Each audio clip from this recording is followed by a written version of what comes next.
Welcome to the bold analysis. Earlier this morning at around 8 a.m., Senator Ledama Olekina shared a tweet saying, "Talk of destructions of property sponsored by the state," and they tagged Rigathi saying, "Rigathi Goons are currently stationed at former President Uhuru Kenyatta land in Ruai. They have destroyed the fence and are currently subdividing the land as a condition to start pushing back Azimio demonstrators from there. As a condition to start pushing back Azimio demonstrators from there, things are going to get nasty." So when that information came out, I realized that actually I received it very early, and I assumed it because it could not still be fact checked. And there is, at this situation, you also need to be very sensitive of whatever the leader is saying. And to be honest, I looked at it as just trying to raise the eyebrows. Now, just moments later, this video has emerged, and I want you to watch that video here. Now, this video is a video of then the land now confirming that it's been attacked. And with power source there, they arrived there and they're cutting down trees. And you can see locals there. You can see local community there, maybe people around there, trying to then get a share.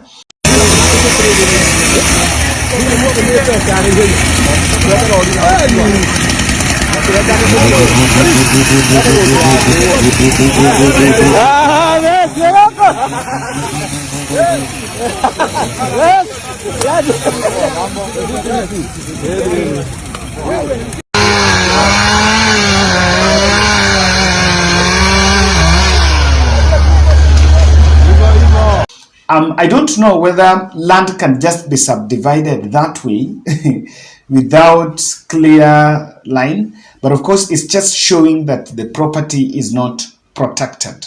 So I understand, guys. This is why William Samoei Ruto decided to leave this country. He actually knew that there were going to be very nasty games that would go on on this day, and he decided that he was not going to be party to such nasty games. So what is the rationale of going through? Is it related to what's happening? There is no coincidence that such an incident is happening on the day of this mass action. And of course, it's coming amidst discussions or rather accusations of leaders saying that those who are responsible for the mass action or those who are sponsoring it are the Raila Odinga team, the Uhuru Kenyatta. Just yesterday or the weekend, the Thika Town Member of Parliament was actually saying that she was saying that she will name, or rather she was threatening that she will name those who are sponsoring the Azimio la Umoja protests. So this is here. I don't have, the discussion about land at this moment. You just want to figure out what does this trigger and what are you seeing? I've always asked one question. Do you think people cannot fight back? Do you think there can be no pushback? How about if Uhuru decides to fight back?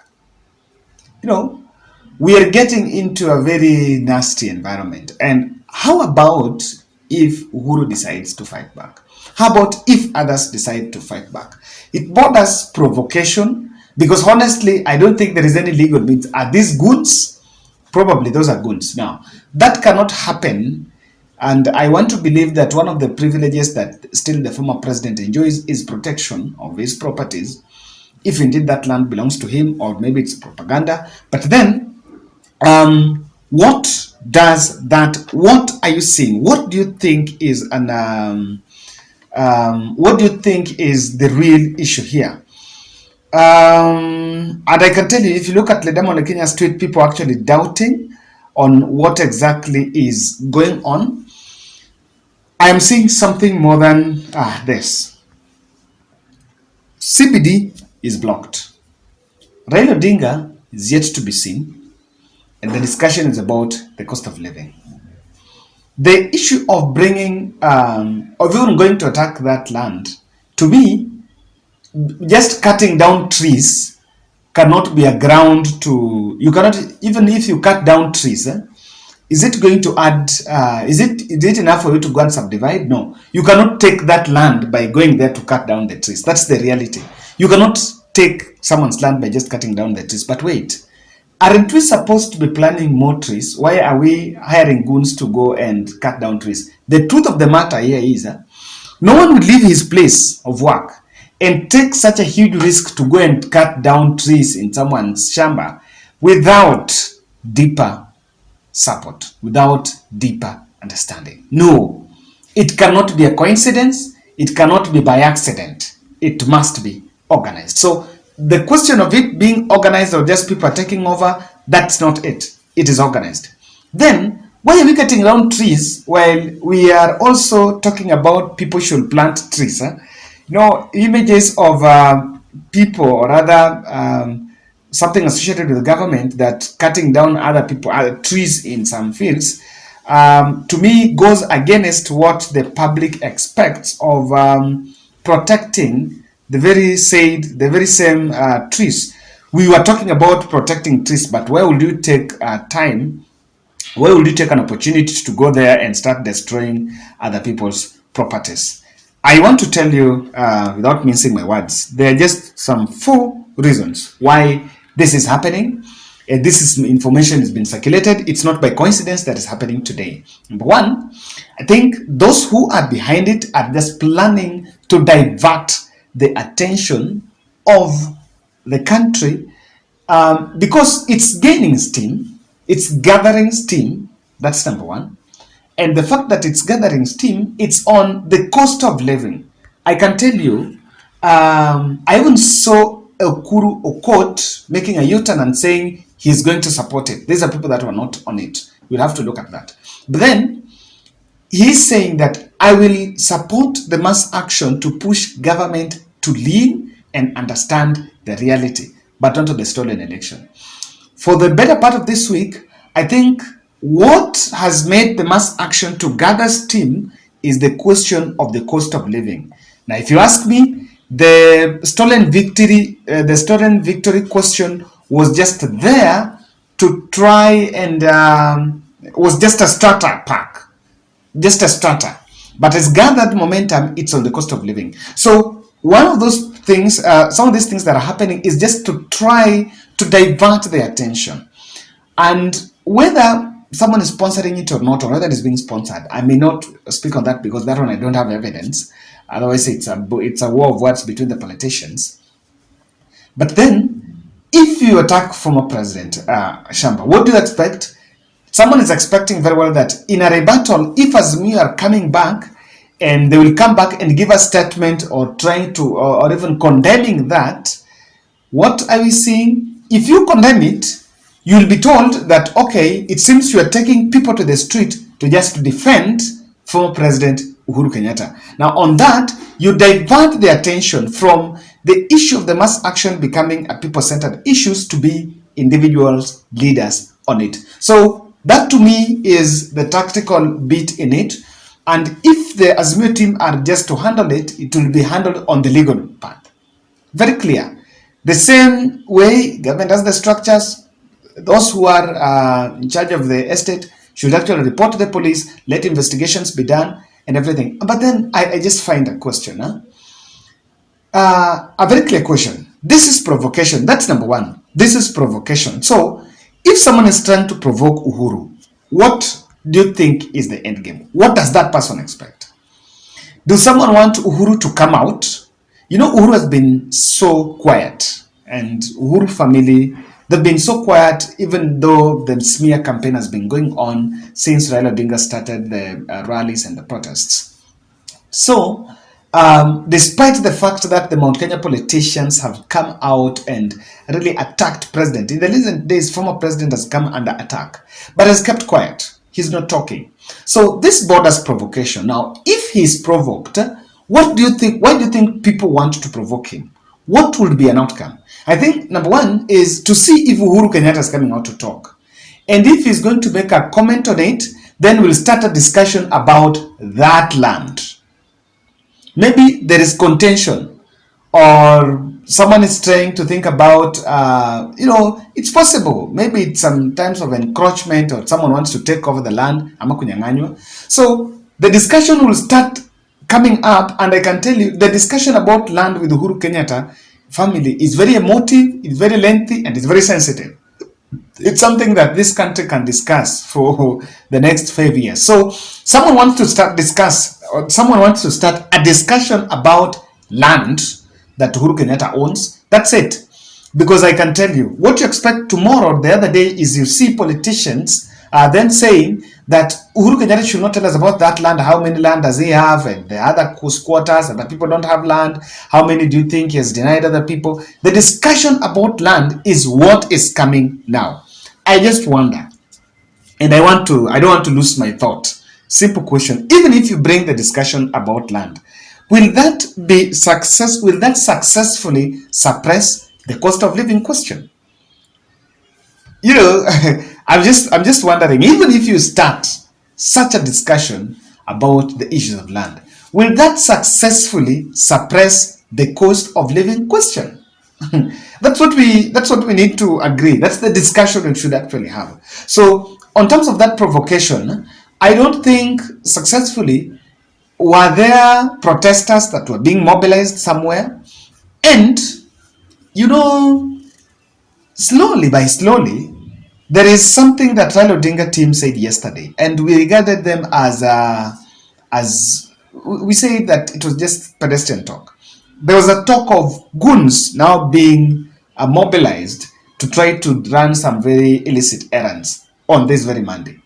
Now, even though that has not happened, we've not seen that so far. But remember yesterday, even today, there is an incident in Kibera. I will try to fact check when we gather the information from the journalists, where some journalists were attacked by knife, a gang of thieves that were carrying knives and their phones, and even a camera stolen, and the stones and the nini pelted with stones. So that is a gang of thieves and illicit persons. Those are just goons. Yesterday, Raila Odinga said that, and sometimes they say Raila doesn't lie.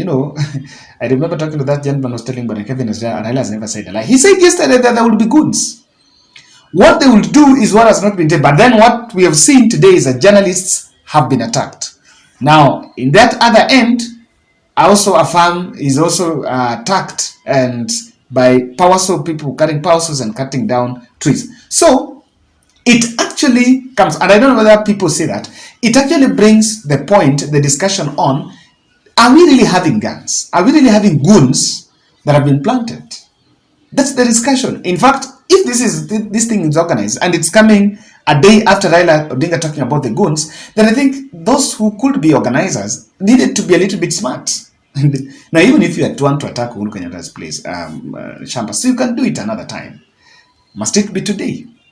But that's number one. That's number two. 3, I see a concerted effort to try to fight back, fighting Uhuru Muigai Kenyatta, and or rather fighting Kenyatta family as the next battlefront on Mount Kenya succession. Now, seems there was initial plan is I will go after the Maziwa and the businesses, the discussions about the businesses, but that discussion has since not gathered momentum. It seems it has been suppressed.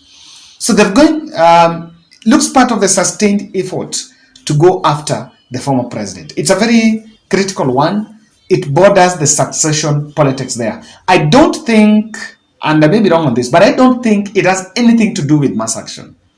That exclusively, if you ask me, looks like a Mount Kenya succession battles that is going on. And you never know. We are really courting disaster. I don't think. Clear indication, clear sign that no one is interested in ceasefire. And it will take President William Ruto himself to gather in. I don't know whether he's just living. Does he know what's going on? These things are going on. Even when they were together, I think there is something that the Mount Kenya politicians must appreciate. That Uhuru Kenyatta was with William Ruto, and William Ruto probably is the president. They are coalescing around William Ruto and praising him as the president, and probably the catalyst was directly or indirectly Uhuru Muigai Kenyatta. It can be so wrong if if William Ruto would actually allow for destruction of a property of a former president. We had Moi, and Moi committed a lot of errors. We all know that Raila Odinga team have been crying out to Moi. But you didn't see destruction of property, his property, protected until the very last time, even by the time he passed on. We had Mwai Kibaki, who not all of us were comfortable with him. Not everyone was comfortable with him. But he got his space and it was peaceful. And someone should not lie to you guys that I know people are trying to say that Uhuru is now being attacked because of his involvement in politics. I know there is a threat that Uhuru seems to be coming back. And I analyzed it here. I saw Macarena and a host of some leaders then saying that Uhuru is coming back, that Uhuru is still the kingpin. So we seem to be trying to push back Uhuru Kenyatta. I know that the constitution envisions 6 months the president is supposed to leave the scene, which is fine. But then, as a man who is, as also a Kenyan, I don't think the fact that you're a former president limits your political rights. In US, Barack Obama has been campaigned, forbidden. And we saw that. And we saw former presidents still in the politics. So there seems to be a pushback, trying to push Uhuru Kenyatta completely down in the trenches. To me, it also borders trying to just figure out, lastly, to what extent does still Uhuru Kenyatta wield some support effect? I'm waiting to see how the politicians in Mount Kenya probably are going to behave, or rather are going to react to a plan on that report of Uhuru Kenyatta's farm being attacked. I'm really waiting, and I normally say this. Those who are in government now, maybe those who are in UDA, they're once in Jubilee. And when Uhuru Kenyatta, they went and they got the people. There are some politicians that launched their political ambitions with Uhuru Kenyatta euphoria. That those who got their first time, they became first time members of parliament, including the Rigiji himself. First time member of parliament, 2017, riding under Uhuru euphoria. So it's true, maybe it's payback. But then, do we need to go that direction? Do we really need to go that direction? It's a matter of wait and see.